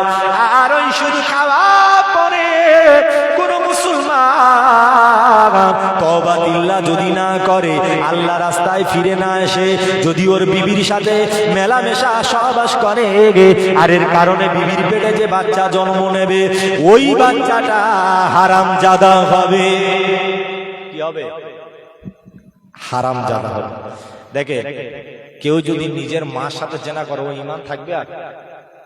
আর ওই ঈমান না থাকলে, ও যদি ওই বেঈমান অবস্থায় ওর হালাল বিবির সাথে মেলামেশা করে, এটা হালাল হয়ে যাবে না, হারাম হয়ে যাবে, আর হারামজাদা জন্ম নেবে। তাহলে কি করতে হবে? আগে তোমাকে কলমা পড়ে ঈমান ধরে আবার বিবির কাছে আসতে হবে। বসিরাট আল্লামা রুহুল আমিন ফতোয়া আমিনিয়াতে লিখেছে, কেউ যদি গান শুনে আনন্দ তৃপ্তি করে, গান শুনে কানে হেডফোন দিয়ে হোক, বক্স বাজিয়ে হোক, আর গান শুনে শুনে মনে মনে তৃপ্তি পায়, মাথা নাড়ায়, আর আনন্দ হয়, আর গানের ভিতরে মাশগুল হয়ে যায়, বসিরাট আল্লামা রুহুল আমিন হুজুর ফতোয়াতে লিখলেন, ওই ব্যক্তিটার ঈমান চলে গিয়ে সঙ্গে সঙ্গে বেঈমান হয়ে গেল।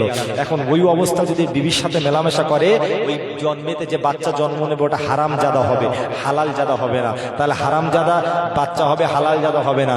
হালাল হতে গেলে কি করতে হবে? বসিরাট আল্লামা রুহুল আমিন হুজুর বললেন, ওকে আবার ঈমান এনে বিবির সাথে আবার বিয়ে করতে হবে, আবার বিয়েতে বসতে হবে। তাহলে দেখেন কতটা জঘন্যতম খারাপ কাজ এগুলো, কিন্তু আমরা এগুলোকে মালুম করি না, আমরা আমাদের কাছে নিকটতম ভাবে ভেবে নিই, আমরা আমাদের কাছে একদম ক্লোজ করে নিই, আর এগুলো আমরা নিজেদের গ্রামে উৎসবগুলো আরো আনি, অনুষ্ঠানগুলো আরো করি না? খেলা হলো, সিনেমা দেওয়া হচ্ছে, ড্যান্স দেওয়া হচ্ছে, গাজন দেওয়া হচ্ছে, যাত্রা দেওয়া হচ্ছে, কি না হচ্ছে তার কোনো ঠিক নেই। দুরূদ শরীফ বলেন আল্লাহুম্মা সাল্লি আলা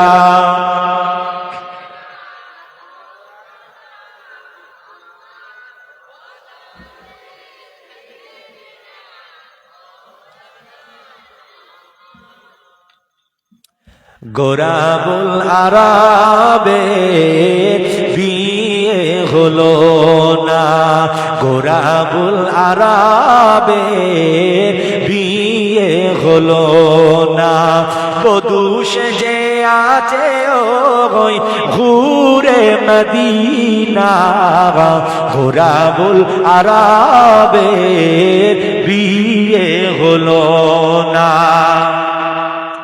যে বিয়ের উকিল নবী তবু হলো না শাদী, যে বিয়ের উকিল নবী তবু হলো না শাদী, কেন হলো না শাদী?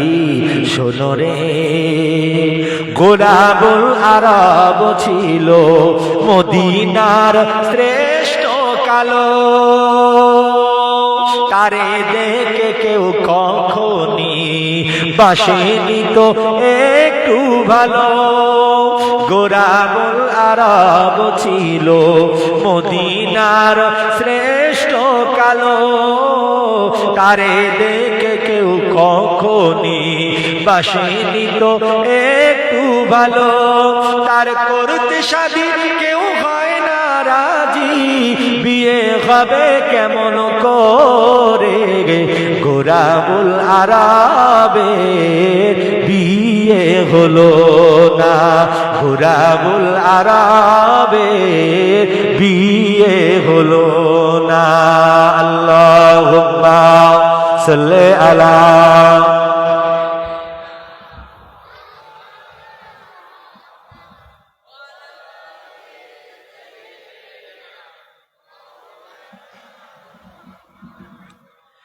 নবী বলে শোনো গোরা, চিন্তা তুমি আর করো না,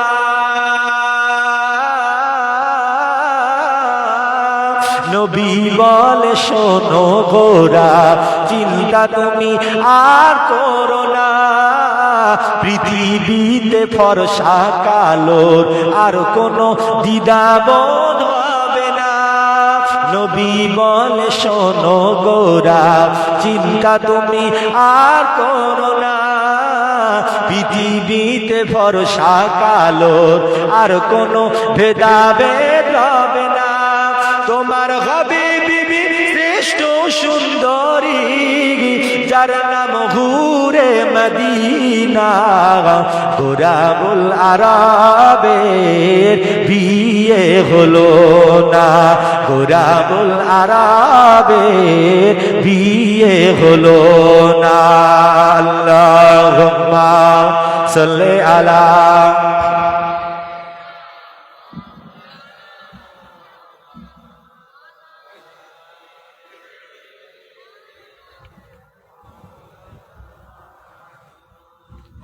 বাবাজি, দীর্ঘক্ষণ আলোচনা আপনাদের কাছে হলো, আপনাদের নিয়ে আলোচনা খুব ভালো লাগলো, কিন্তু আপনারা ধৈর্য ধরে বসে আছেন তো? জি, কিন্তু বাপ আজকে যত মাওলানা, যত মুফতি, মুহাদ্দিস, ইমাম, আউলিয়া, পিশার, পীরজাদা যত যে আসুক, ওয়াজ নসিহত করুক, হেদায়েত হবে না। হেদায়েত হতে গেলে একটা কাজ করতে হবে, নিজেদের খালেস মনে নিজের গুনার কথা বালিশে মাথায় রেখে ভালো করে চিন্তা করবে যে আমি সারাদিন কি করেছি, আমার মতো ব্যক্তি যে আমার লাইফে আমি কতটা না খারাপ কাজ করেছি, কি না করেছি, আমি যদি এক্ষুনি মরে যাই আমি কোথায় যাব? জান্নাতে না জাহান্নামে? এই চিন্তাটা শুধু করেন যে আমি এক্ষুনি যদি মরে যাই আমি কোথায় যাব, জান্নাতে যাব না জাহান্নামে যাব, ব্যাস, আর কিছু করতে হবে না। এই চিন্তায় যে রেজাল্টটা আপনি পাবেন, যে উত্তরটা পাবেন, ওইটাই আপনার হবে, কারণ আপনার খবর আমি জানি না। আপনি মাথায় বালিশ মাথা রেখে চিন্তা করবেন আর ভাববেন যে আমি তো এক্ষুনি মরে গেলে আমার এই কাজটা হয়ে যাবে, তাহলে আমাকে এখন কি করা উচিত, তাহলে সেই সঙ্গে সঙ্গে ডিসিশন আপনার নিতে হবে। জি, কারণ পৃথিবীতে বয়স হয়ে মরে যাব সবাই, এমন কোনো মানে আছে? আমার আপনার ঘরের বাপ বেঁচে আছে, ছেলে মারা গেছে, মা বেঁচে আছে, বেটি মারা গেছে, দাদা দাদি বেঁচে আছে, নাতি মারা গেছে, হয়নি?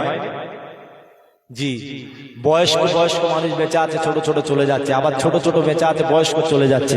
জি, আসার একটা রুলস রেগুলেশন আছে, কিন্তু যাওয়ার কোনো রুলস রেগুলেশন নেই।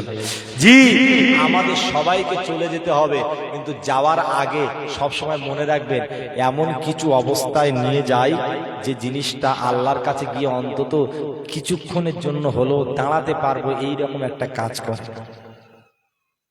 কারণ আমাদের চাইতে পাপী আর কিছু নেই। একটা উদাহরণ আপনাদের দিয়ে আপনারা বুঝতে পারবেন। এখান থেকে আপনাদের কাছাকাছি দীঘা। আচ্ছা, এখানে যারা বসে আছেন বলেন আজমির শরীফে কারা কারা গিয়েছেন? দেখি হাত তোলেন। আজমির শরীফে একজন ভাই, আচ্ছা চাচাজি গিয়েছেন, দুইজন, আচ্ছা দুই একজন গিয়েছে। ফুরফুরা শরীফে ইসালে সবে কজন গিয়েছেন? ফুরফুরা অনেকজন গিয়েছেন। আশপাশে আমরা, আচ্ছা হাত নামান। দীঘা কাছাকাছি, দীঘায় কজনা গিয়েছে? হাত তোলেন দেখি, তোলেন দেখি। দীঘার সংখ্যা এত কম,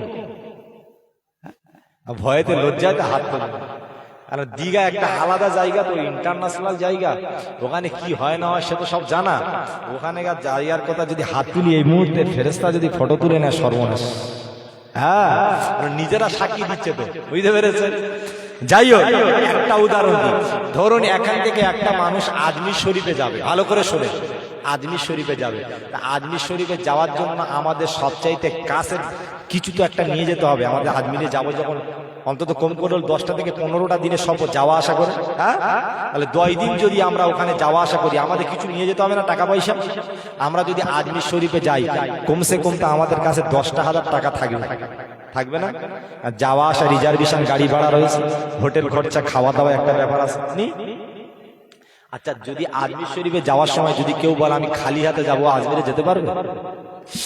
আজমির শরীফে যেতে গেলে কেউ যদি বলে খালি হাতে যাব, না না, যেতে পারবে না, পারবে না, পারবে না, পারবে না। আর যদি গেটে গেটে যায়, ওর ক্ষুধা লাগবে, ক্ষুধা নিবারণের জন্য ভাত খেতে হবে, রুটি খেতে হবে, ওগুলো তো ওর প্রয়োজন আছে। টাকা যদি না তাকে কি খাবে, কোথায় যাবে? আজমিরে যদি যায়, আজমির শরীফে যদি যায়, 10,000 টাকার প্রয়োজন আছে। কেননা হাওড়া থেকে গাড়ি ধরবে, একটা রিজার্ভেশন টাকা, হোটেল খরচ, হোটেলে থাকবে, এত কিছু খাওয়া দাওয়া অ্যারেঞ্জমেন্টের জন্য কমসে কম 10,000 টাকা লাগবে। আমাদের কাছে সব চাইতে জীবনের বড় সফর হলো আজমির শরীফ না, জীবনের সবচেয়ে বড় সফর হলো মরণ। আমাদের বড় সফর আজমির শরীফে 10 দিনের জন্য যাব, আর মরণ এমন একটা সফর, ওখানে গেলে আর ফিরে আসবো না, লাইফ টাইমের জন্য যাব। এখন আজমির শরীফে যেতে গেলে যদি 10,000 টাকা লাগে, তাহলে মরণ সফরে যেতে গেলে কিছু টাকা পয়সা লাগবে না? আপনাদের মনে হয় বুঝে আসে? আমি আজমিরে যাব, যেতে গেলে 10,000 টাকা লাগবে, এমন এমন জিনিস কিনবো, খাবো, গাড়িতে যাব।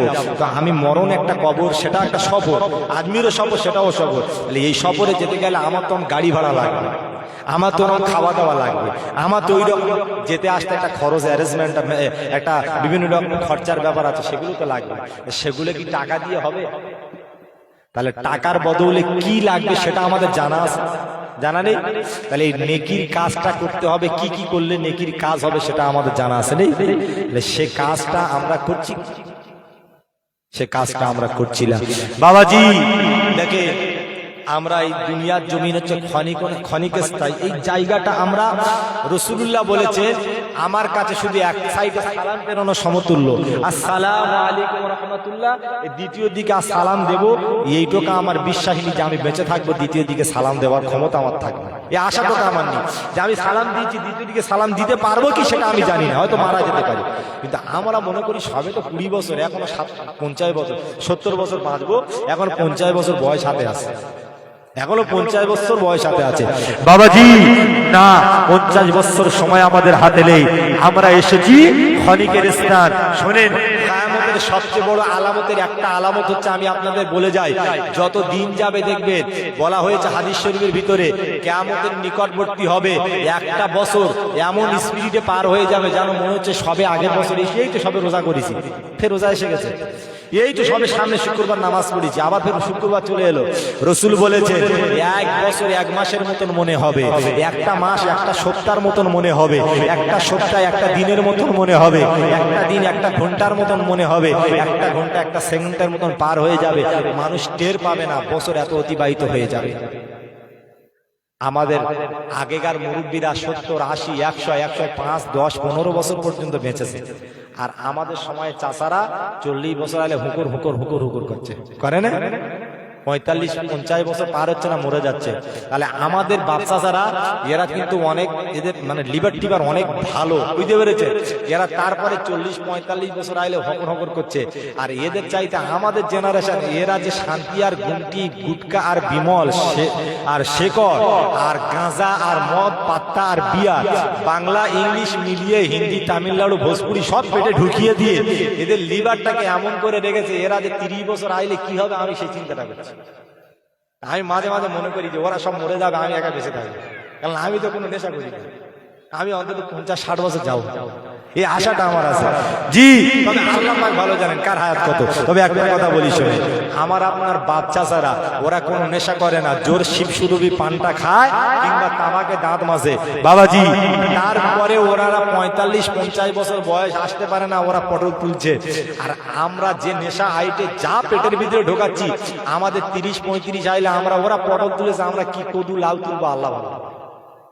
হ্যাঁ, আমাদের কি হবে আল্লাহ ছাড়া আমাদের কেউ জানে না, শুধু অপেক্ষার বিষয়। দেখে যেসব ছেলেরা এই শান্তি গুমটি আর কি বলে গুটকা বিমল সার, আপনার এই গাঁজা মদ বিভিন্ন রকমের নেশা জাতীয় জিনিসগুলো দিলের ভিতরে আস্তানা করেছে, জায়গা করে জোগাড় করে রেখে দিয়েছে, ওদেরকে একবার জিজ্ঞাসা করে দেখবেন যে ভাই একটা শুধু পরীক্ষা আমি দিচ্ছি, কেউ যদি এক নাগাড়ে শান্তি খায়, ওকে বলবেন যে ভাই তুই শান্তির থুপটা এই পাকা দেওয়ালের উপরে একটা সপ্তাহ এক নাগাড়ে ফেল, এক সপ্তাহ ফেলার পরে ওই দেওয়ালটার পরিস্থিতিটা আপনারা একবার দেখবেন।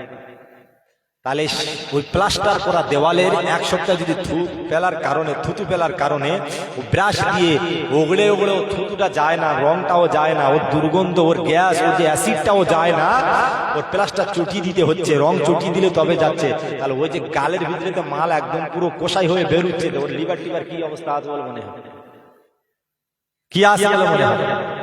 জি, শুধু তাই নয়, যারা বিড়িকে ঠোঁটেতে ধোঁয়া বের করার কারণে ঠোঁটটা কালো হয়ে যাচ্ছে, আর যে ধোঁয়াটা ঢোক মেরে গিলে নাকেতে বের করছে, তাহলে এইখান থেকে এইবারে যে কালেকশন, এই কালেকশনটা কি আছে? আবার যদি একটু চিন্তা করে দেখেন, আমি আপনি এমনি এমনি এমনি এমনি দুনিয়ার জমিনে আসিনি, কোনো না কোনো কারণ আমাদের পিছনে আছে, কোনো না কোনো কারণ আমাদের পেছনে আছে। আল্লাহ পাক বলেছে বান্দারে তোমরা কি ভেবেছো আমি দুনিয়াতে তোমাকে এমনি এমনি পাঠিয়েছি? ইয়া আইয়ুহাল্লাযীনা আমানু তাকুল্লাহা হাক্কা তুকাতিহি ওয়া লা তামুতুন্না ইল্লা ওয়া আনতুম মুসলিমুন। অতক্ষণ পর্যন্ত মরো না যতক্ষণ পর্যন্ত আমি আল্লাহ পাক আমার মনোনীত না হতে পারো। আর আমি আল্লাহ, আমাকে তোমরা ভয় করো। আমরা কি আল্লাহকে ভয় খাই? আল্লাহকে আমরা ভয় খাই। বাবা জিনা এরে আমার সোনা মানিকেরা, আজকের সমাজের মুসলমানেরা এরা আমাদের আল্লাহকে ভয় খায়, আবার মোদী সরকারকেও ভয় খায়, আল্লাহকে ভয় খায়, প্রশাসনকেও ভয় খায়, আল্লাহকে ভয় খায়, আবার মিলিটারিরা বিএসএফ পুলিশকেও ভয় পায়। এখন আমি আপনাদের কাছে বলি, আমরা যারা বসে আছি আল্লাহকে ভয় খাই তো? আল্লাহকে ভয় পাই না? আচ্ছা, আল্লাহকে বেশি ভয় পায় নাকি মিলিটারি বিএসএফ পুলিশ টুলিশ এদেরকে বেশি ভয় পায়? বলেন আপনারা বলেন। সরকারকে ভয় পাই না আমরা? আচ্ছা, যদি আল্লাহকে বেশি ভয় পান আর মিলিটারি পুলিশকে, র্যাবকে, সরকারকে, প্রধানকে যদি কম ভয় পায়, তাহলে একটা জেনা ব্যভিচারকে গোপন করে দেওয়ার জন্য আপনারা লক্ষ লক্ষ টাকা থানাতে খাইয়ে, যাতে থানার প্রশাসন আমার বাড়ি না আসে, পুলিশ না তুলে নিয়ে যা, আমার ছেলের ক্ষতি যাতে না হয়, এই চেষ্টা করেন। একজন মার্ডার করেছে, টাকা দিয়ে ঘুষ দিয়ে চেপে দিলেন, পুলিশের সামনে যাওয়ার জন্য পালিয়ে পালিয়ে আপনি আপনার বাড়ি হাওড়ায়, মেদিনীপুর কোলাঘাটে, আর আপনি যে আছেন ইরাকে, আপনি যে আছেন সৌদি আরবে, দুবাই, আর ঘরে আসেননি, এইরকম অবস্থায় চলে গেছে। কার ভয়ে গেছে? আমাদের সমাজে মানুষেরা কার ভয়ে পালিয়ে যাচ্ছে? পুলিশের ভয় না? পুলিশ যদি আমাদের ধরেও একদম সারা লাইফ টাইম আমাদের কারোতে ভর্তি করে রাখবে। কিন্তু মানুষেরা ও জেনা করেছে, ও ব্যভিচার করলো, কিন্তু আমার আল্লাহকে একবার ভয় পেল না। রাতের অন্ধকারে সখিনা ঘরের কাঠের তলায় উকি মারে, ও রাতের অন্ধকারে অন্যের মেয়ের ঘরের জালানার ধারে গিয়ে উকি মারে। ও রাতের অন্ধকারে কত গাছের গোড়ায় মেয়েকে নিয়ে জেনা ব্যভিচার করলো, কত মানুষকে মার্ডার করে দিল। প্রশাসন জানতে পারলো, এলাকার মানুষ জানতে পারলো, ওকে ধরে মেরে ফেলে দেবে বলে ও গ্রামে আসে না, আর গ্রামে আসে না, থানাতেও দেখা করে না।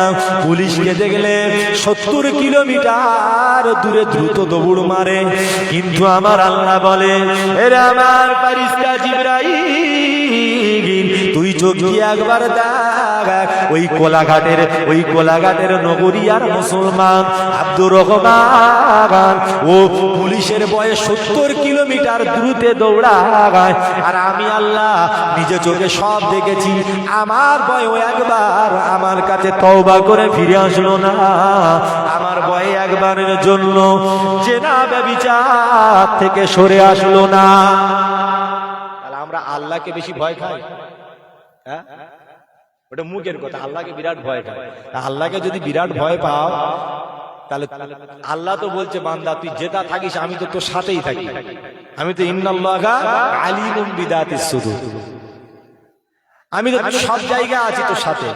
তুই কি ভেবেছি পায়খানা ভিতরে দরজা জানলা সব বন্ধ, কেউ কিচ্ছু নেই? হ্যাঁ, তুই কি ভেবেছি লেপ ব্ল্যাঙ্কেট সব মুড়ি দেওয়া আছে তার ভিতরে, কেউ দেখা পায়নি? হ্যাঁ, ফোনটা হাতে করে ধরে নিয়ে তুই কত রকম ভিডিও দেখছিস, কত রকম মেয়ের সাথে কথা বলছিস, কত কি করছিস, কেউ দেখতে পায়নি। আমাদের যদি দুটো চোখ থাকে, ফেরেশতাদের 4টে চোখ আছে, কিরামান কাতিবিনা ইয়ালামুনা মা তাফআলুন। আমাদের সাথে কয়জন গার্ডওয়ালা আছে জানেন? তুমি কি ভেবেছো একা নয়, আমরা আছি কয়জন জানেন? রাসূল বলেছেন 4 জন গার্ড আছে আমাদের চারদিকে, ওরা আমাদের চারদিক থেকে বিপদ বালা মুসিবত দূর করে। আর 2 জন কিরামান কাতিবিন 2 কাঁধে বসে আছে, ওরা দুজন, এই যে সূরা কোরআনুল কারীমে 30 পারার মধ্যে এসেছে, কিরামান কাতিবিনা ইয়ালামুনা মা তাফআলুন। আল্লাহ পাক বলছে ওরা 2 জন, একজন খারাপ একজন ভালো জিনিস লিপিবদ্ধ করার জন্য ওদের নিযুক্ত দায়িত্ব দেওয়া হলো। এরা দুজন সব সময় বসে আছে। আর আমি আর আপনি যখন যা করি ওরাও তাই করে, ওরাও তাই দেখে, সবকিছু অনুভব করে, উপলব্ধি করে। আর আল্লাহর কাছে বদদোয়া করতে থাকে, আল্লাহ এমন একজনের কাছে ডিউটিতে পাঠিয়েছো, আল্লাহ আমরা কি করে কিয়ামতের দিনে নিজেদের মুখ দেখাবো, লজ্জা লেগে যাচ্ছে। হ্যাঁ, আমার কাছে যে ফেরেশতা আছে ডিউটিতে, আমি যে খারাপ কাজ করছি, ওরা নিজেরা লজ্জা পাচ্ছে যে আল্লাহ এমন একজনের কাছে আমার কাছে পাঠিয়েছো, ইয়ে নোংরা কাজ আমরা সহ্য করতে পারছি না। আল্লাহ বলে কিছু করার নেই, ডিউটি দিয়েছে যখন থাক, ও লিপিবদ্ধ কর, কিয়ামতের দিনে আমি ওদের হিসাব নিকাশ নিয়ে নেব। জি বাবাজি, আমার ভাইয়েরা, শুধু ওয়াজ নসিহত শুনলে হবে না, আমাদের সকলকে আমল করতে হবে, বেশি বেশি করে ইবাদত করতে হবে, খাঁটি মনে তওবা করতে হবে, আল্লাহ রাস্তায় ফিরে আসতে হবে। জি, আসলে আল্লাহ পাক কি করবেন? আমাদের সমস্ত জীবনের সমস্ত অশ্লীলতা, খারাপ, নোংরা সমস্ত রকমের জিনিসকে সরিয়ে দিয়ে আল্লাহ আমাদের পবিত্র বানিয়ে আল্লাহ তার মনোনীত বান্দা করে নেবে। জোরে বলেন সুবহানাল্লাহ। আল্লাহ আমাদের সকলকে বেশি বেশি করে আমল করার তৌফিক দিক, বলেন আমিন। জি, দোয়া হবে। আমার বাবাজি ভাইরা, যারা যারা বাইরেতে আছে সকলে চলে আসে, আমি আর আপনাদের কাছে বাড়াবো না। এক্ষুনি রাসূলের সামনে দাঁড়িয়ে সালাম পড়ে আপনাদের নিয়ে দোয়ার কাজ সমাপ্ত করে বিদায় নেব। আপনাদের কারোর কোনো অসুবিধা হয়েছে কি? অসুবিধা হয়েছে? জি, কেননা একটা জিনিস ভালো করে বলি শুনে, মানুষ যে যে প্ল্যাটফর্মের মানুষ, শেষে প্ল্যাটফর্মে গিয়ে নেমে যায়। একটা কথা বলি, আপনাদের কাছাকাছি স্টেশনটা কোলাঘাট স্টেশন না? কোলাঘাট স্টেশন তো কোলাঘাট তারপর বাগনান পড়ে মনে হয়, এই পাশে বাগনান। এখন কোলাঘাট থেকে বা মেচেদা থেকে কেউ যদি ট্রেন ধরে, এখন মেচেদা থেকে হাওড়া লোকাল, সবাই কি হাওড়া যায়? সকলে কি হাওড়া যায়? যায় না। কেউ বাগনানে নেমে যায়, কেউ কোলাঘাটে নেমে যায়, কেউ আপনার উলুবেড়িয়াতে নেমে যায়, কেউ আপনার কি বলে আসো কত স্টেশন, এত স্টেশনে নেমে যায়। যার যে প্ল্যাটফর্ম সে সেই প্ল্যাটফর্মে নেমে যায়। জি, ইচ্ছাকৃত ভাবে কেউ নিজের প্ল্যাটফর্ম বাদ দিয়ে অন্য প্ল্যাটফর্মে নামে না, কারণ ওকে আবার হেঁটে আসতে হবে, নাহলে গাড়ি চলে আসতে হবে। তা ওয়াজ জগৎটা সেই রকম হয়ে গেছে, শ্রোতারা অপেক্ষা করে কে আসতে পারে। ওই নগরিয়ায় বলে দক্ষিণ 24 পরগনা থেকে মনোয়ার হোসাইনি আসছে আর শানওয়াজ ভাই আসছে। এবার শানওয়াজ কটায় উঠবে? 8টা থেকে 10টা। ও সিলেক্ট করলে আমার প্ল্যাটফর্ম ওই 10টা। ওই 10টা ওয়াজ শুনে ও ঘরে চলে গেছে, বুঝতে পেরেছে? আবার কেউ চিন্তা ভাবনা করেছে যে মনোয়ার হোসাইনি রস আমরা তো এখন নতুন তো শুনিনি মোটে, দেখি না, অন্তত শেষ পর্যন্ত গিয়ে দেখি সামনে কি আছে, বুঝতে পেরেছে? অ্যাকচুয়ালি এইরকম আগেকার মানুষদের জলসা কেমন হতো, এই পাড়ায় জলসা হচ্ছে, ওই পাড়া ওই গ্রাম থেকে মানুষ একটা নামাজের পার্টি আর একটা বোতল পানির বোতল নিয়ে চলে আসতো, সারা রাত ওয়াজ শুনে সকালবেলা ফজরের নামাজ পড়ে ঘরে যেত না। আগেকার জলসার মজা ছিল এইটাই। এখন প্রতি পাড়ায় লস্কর পাড়াওয়ালারা 3টে করলে হালদার পাড়া বলে আমরা 4টে করবো, বুঝতে পেরেছে? সিপিএম এর প্রধান যদি 2টো করে, তৃণমূলের সে বলে আমরা ক্ষমতা কি হেরে গেছি, আমরাও 8টা করবো। এই পাড়া 2টো করলে ও পাড়া 3টে, এ পাড়া নবী দিবসে করলে ও মরমে, এ বাৎসরিক করলে ও ঈদের চাঁদে। এত জলসা হচ্ছে, বুঝতে পেরেছে? আর শুধু ছোঁয়াছুড়ি হচ্ছে, এ ওর আনছে সে তার আনছে, এই করছে। আমাদের গ্রামে এলাকায় কদিন আগে একটা জলসা হয়ে গেছে। আপনাদের এদিকে দুর্গাপুজোর সময় দেখবে, ঠাকুর ডোবানোর সময় দেখবেন, ও পাড়া দাস পাড়ার লোকেরা আর এ পাড়া মুসি পাড়ার লোকেরা দুজনের দিকে 8টা বক্স করে দেয়া, মাইক ঠাইক দেয়া, আর এও ভোজপুরি আর ওই হিন্দি, দুজনের দিকে বাজনা লাগিয়ে দেয় না, মাঝখানে কুদমুস্তুনি করে নেচে নাচে সব পড়ে টাড়ে গিয়ে মালটাল খেয়ে লাস্ট পর্যন্ত ঠাকুরটা ডুবিয়ে দিয়ে ঘরে চলে আসে। কি করে ওরা নিজেরা বুঝতে পারলো না। আমাদের সমাজে এক শ্রেণীর মানুষ সেটাই হয়েছে। আমি গিয়ে দেখলাম সেইবারে আমাদের এলাকার পাশে একটা নবী দিবসের জলসা হচ্ছে, তো আমারও দাওয়াত আছে। আমি গিয়ে দেখছি একটা প্রোগ্রামে রাস্তার উপরে জলসা হচ্ছে, ফিরে গ্রামে জলসা হচ্ছে। গ্রামের জলসার সাউন্ডটা বেশি আসছে আমার কানে, আর যেটা আমি করছি সেটা দেখছি কম পাচ্ছি, মানে স্টেজে কম পাচ্ছি। আমি বললাম এই ওপারে কি কোনো হালকাতা টালকাতা হচ্ছে নাকি, বা কোনো অনুষ্ঠান হচ্ছে নাকি? বলে হুজুর ওপারেও জল হচ্ছে, ওপারও জল যাচ্ছে। ভালো কথা। এই শানওয়াজ ভাই যান ওয়াজ করে গেল, উনিও ছিল, ইনিও ছিল। দেখি শানওয়াজ ভাই ওপারে ওয়াজ করছে, এপারে আর একজন ওয়াজ করছে। ওরা এদিকে 10টা মেরেছে, এরা এদিকে 8টা মেরেছে, বুঝতে পেরেছে? কে কার হারাতে পারে দেখা যাচ্ছে। হুজুরেরা জানে না, তারা মতন ওয়াজ করে বেরিয়ে যাচ্ছে। এদিকে পাড়ায় পাড়ায় দ্বন্দ্ব, এর দিকে মাইক ওর দিকে মাইক, এক নাগাড়ে মুস্তুরি করে একেবারে হুতাহাতি হয়ে সকালবেলা হচ্ছে। মাইকের সাউন্ডটা দেখেছিলি? হ্যাঁ, ও যে সকালবেলা তোরা ওয়াজ করতে পেরেছিলি, আমাদের সাউন্ড তোদের কাছে কেরাম গিয়েছিল। এইরকম অবস্থা। ওরা বলছে আমরা বিরিয়ানি করেছি, এ বলতে তোরা বিরিয়ানি করলে আমরা ইয়ে করবো, আমরা কি মন ভোগ করবো, আমরা পায়েস করবো, আমরা উই করবো। বিভিন্ন রকমের অবস্থা চলছে বাবাজি। জি, যাই হোক, এগুলো করলে ইসলামের লাভ হয় না, বরঞ্চ ক্ষতি হয়ে যায়। আমি আপনাদের কাছে বলবো এগুলো না করে ইসলামের দিকে আসবেন। বিবি বাচ্চাগুলোকে পর্দার ভিতরে রাখবেন, বাচ্চাগুলোকে আপনারা কোরআনের শিক্ষা দেবেন, আর আদব আখলাক শেখাবেন, এবং ভালোভাবে চলার চেষ্টা করবেন। সুদ থেকে বর্জন করবে, নামাজি হবেন, মুখে দাড়িটা রাখবেন, একটা পকেটে টুপি রেখে দেবেন। সব জায়গায় টুপি না পরলেও পকেটে টুপি থাকবে, জাল টুপি, যখন প্রয়োজন হবে পরে নিয়ে নামাজ পড়বেন। আর সবসময় গোড়গাঁটের উপরে লুঙ্গিটা, এই যে গোড়গাঁট, এই গোড়গাঁটের উপরে লুঙ্গিটা রাখবেন। এর নিচে না ধরো লুঙ্গি যায়, এর নিচে লুঙ্গি গেলে সে যত বড় আমলদার হোক জাহান্নামে যাবে। দ্বিতীয় নম্বর, যারা স্বামী স্ত্রী সহবাস করবেন, ফজরের আজান দেওয়ার আগে কিংবা নামাজের আগে গোসল করে নেবেন। এরপরে যদি গোসল করেন, এরপরে যদি বেলাতে আপনারা ওঠেন, তাহলে রাসূলুল্লাহ যে কটা ক্ষতির কথা বলেছে আমি বলে দিয়েছি, এগুলো হবে, আপনাদের সংসারে উন্নতি হবে না। আল্লাহ আমাদের সকলকে বেশি বেশি করে আমল করার তৌফিক দিক, বলেন আমিন। সকলে উঠে রাসূলের শানে সালাম পড়িয়া নবী।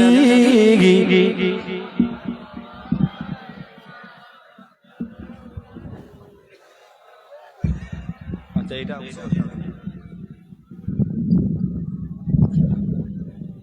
ইয়া হাবিব সালাম।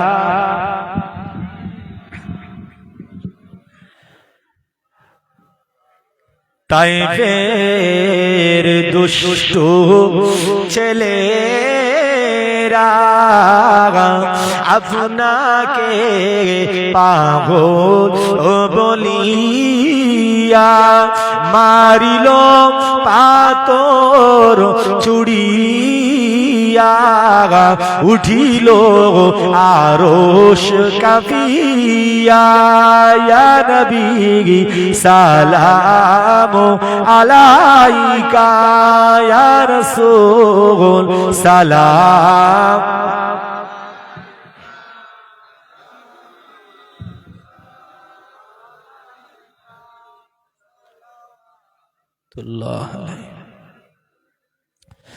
জিবরাইল দিলে এনে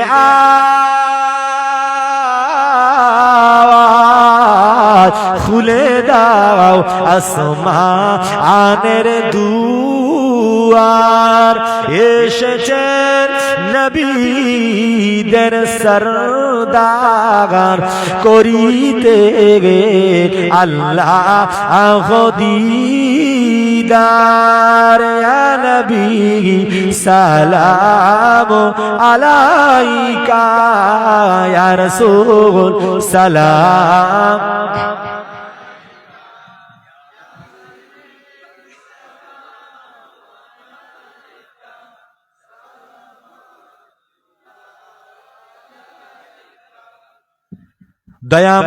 দয়াময় দয়া রব্বানি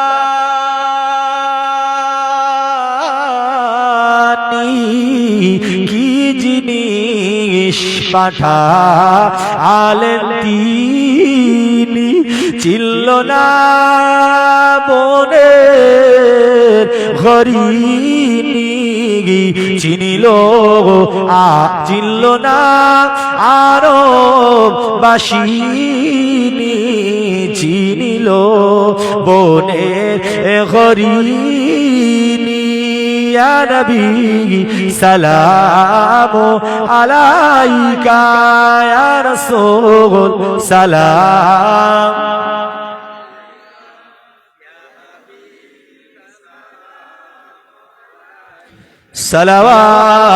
সালাওয়াতুল্লাহ আলাইকা। সবাই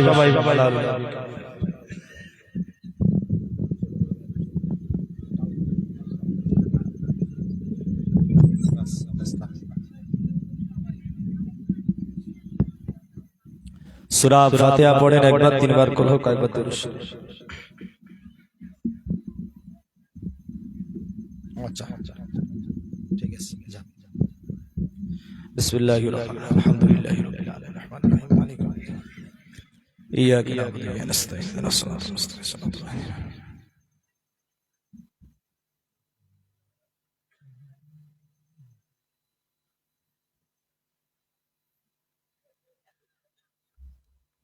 কুল হুয়াল্লাহু আহাদ আল্লাহুস সামাদ।